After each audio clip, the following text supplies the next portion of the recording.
Hello mga kapagkain!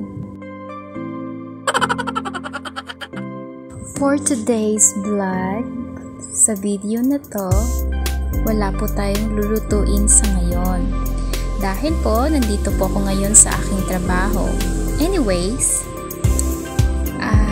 tinawagan po pala ako ulit ng dati kong pinagtatrabahuhan at pinareport nila ako ulit for today's video. At syempre, ako naman na si kunyari raketera, grinab ko naman ang pagkakataon. Kasi syempre, sa hirap ba naman ng buhay ngayon, sa hirap kitain ng bawat piso, ako pa ba? Tatanggi pa ba ako? Ay, hindi pala. Depende pala kung sino yung nagtawag sa akin. Kasi may mga tao din pala akong tinatanggihan.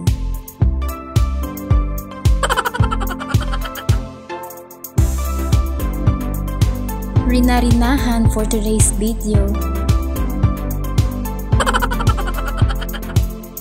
Kayo naman, kunyari lang yon, joke lang. For today's video, ayun na nga po, dahil umalis po ang aking mga bossing and madam, ako po ay gumagawa ng aking trabaho sa ngayon. Nire-rewrite ko po yung mga nakasulat dito sa page by page. Tinatransfer ko po siya sa ilang pages ng purchase order.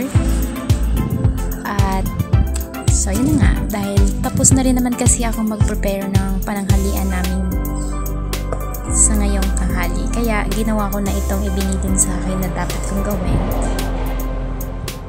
Sa mga nag-iisip kung regular employees po ba ako dito, hindi po ako regular employees dito. Ako po ay napagkakatiwalaan lang sa mga sitwasyon na wala sila. Brand out. Sabi sa akin ng aking mga bossing, baka daw gusto kong maging regular empleyado, pero sinabi ko naman na pag-iisipan ko po.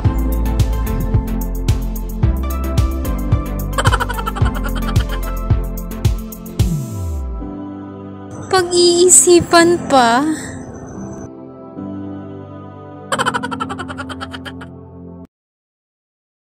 Ay abay, oo, kailangan ko dapat pag-isipan ng mga bagay-bagay. Hindi dapat ako mag-oo sa mga agad-agad. Kasi may mga bagay na kailangan ko munang pakiramdaman kung umaayon ba sa akin ang tadhana, dahil ako ay marami ng plinano sa buhay ko at sinubukang simulan at gawin. May action pa with matching drama pa. Pero kapag hindi talaga umayon sa akin ang tadhana, wala akong magagawa. Dahil masigit na makapangyarihan ang mundo kesa sa akin.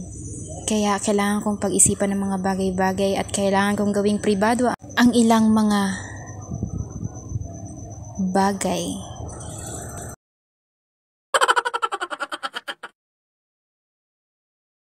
Pero sa totoo lang, habang nagsusulat po ako dito, may mga ilang bagay na pumapasok sa isip ko. Na-realize ko na sa ilang dekada na naging malupit sa akin ang panahon, ang sitwasyon, ang mga pagkakataon at ang mundo.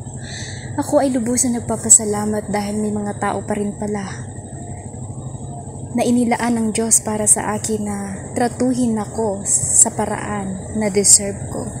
Kaya, wala lang.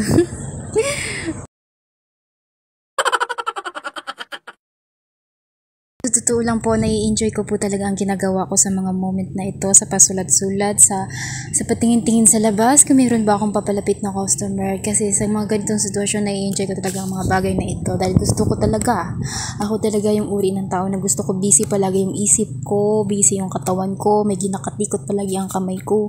Yung hindi nababakante ang oras ko. Ayaw ko na may oras na sinasayang. Kasi kapag ako ay nabakantihan ng kahit ilang segundo, ilang oras na walang ginagawa at hindi busy ang isip, sa seryosong usapan po, walang halong pagbibiro, walang halong jokes, walang halong content. Sa ganitong bagay ko lang may express ang aking sarili. Sa totoo lang po, ako po ay may symptoms ng suicidal. Napapansin ko po yun sa aking sarili. Napansin ko po na lagi na akong may ganon mula nung matapos kong ma-overcome ang depression ng mga taon na na-depress talaga ako ng gustong-gusto. And after ko ma-overcome yon, parang feeling ko hindi na ako tinantanan. Parang may mga times na parang pakiramdam ko may nagabulong-bulong sa akin na yung kapag may mga times na feeling ko parang sinasakal ako ng matinding kahirapan sa buhay. Kapag nai-stress ako sa paligid, sa mga tao sa paligid ko, feeling ko may nagabulong-bulong sa akin ng suicidal. And once in my life, I almost there.